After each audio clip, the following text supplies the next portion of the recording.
Hello everybody, welcome back. My name is Matt and today I'm going to give you an update on the nightstands. So if you've watched my past videos on this piece, you'll remember that I had mentioned I was moving away from certain terminology in the trade, that being legs, aprons, or skirts. I'm going with case supports because I'm building a case. Case, anything with a compartment, basically. You know, the ultimate goal is a cabinet. Right now, it's building a case until it's a cabinet with a drawer and a top and supports. So case supports and case guides. Now, why do I like case guides? It's because I don't use any sort of drawer guides, drawer slides, wooden, metal. I mean, there may be a time where I use wooden ones when I have to hang a drawer in somewhere with no bottom, but I haven't done that yet. So these are the guides because I fit directly to the sides of the compartment. That works really well. It's very literal. I like that. So case guides. And then of course supports. They support the entire case. So that is what I'm going with right now. It's more accurate to what I see in my work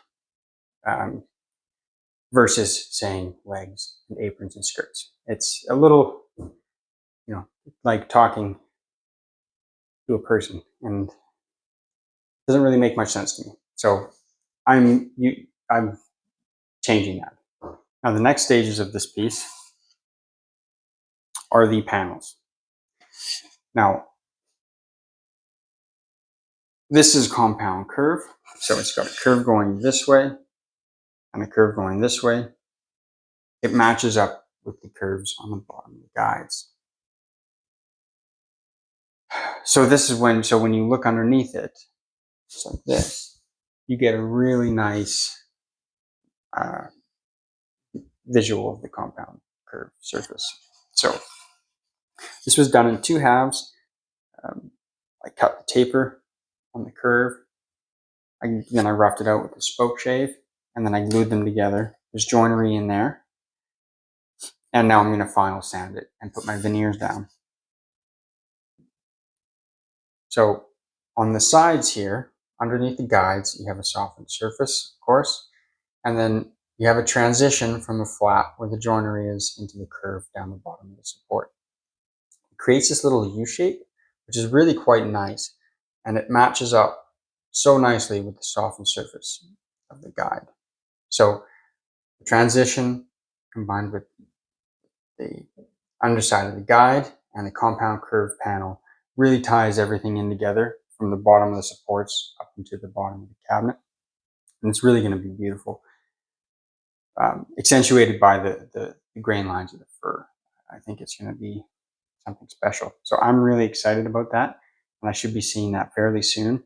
I expect my cross banding on at least one of these tonight. So I'll be setting up the vacuum bag later on. So the challenges of this piece so far have been a lot to do with the wood. It's fur, it's soft, so it dents, right? It chips. It does tear, but not too bad. That really hasn't been the problem for me. A lot of it's just been the density from doweling, tenon making, planing. It's just a weird or an odd density of wood to work. Right? Working with the chisel and the end grain doesn't really work very well at all. So it's a bit challenging. However, on the opposite side, it looks beautiful. I love the way it looks. It's just gorgeous. I don't know why so much antique furniture is fur, but it's stained. This is just beautiful. So I don't know if fur is something I'm going to use for a lot of bigger projects because of its density. However, it is good for this one, and I'm glad I have it, and I will be using fur again. So I'm going to get some more planks. Now, I'm using all of my fur for these. I don't have very much more. I have different planks, You know, that is fur. Of course, it's really naughty, and it's a different plank. It's probably a different type of fur. It might be Doug fir. Um, so I'm looking at a piece for the front, see if it um, looks good, or I just got exceptional pieces of fur. But if not, I'll have to find something different for the fronts. So that's the fur. Well, that is an update on the building process of the bedside tables. Thank you for paying attention for this long. If you like what you see, please like, comment, subscribe, and share to see some more great woodworking content.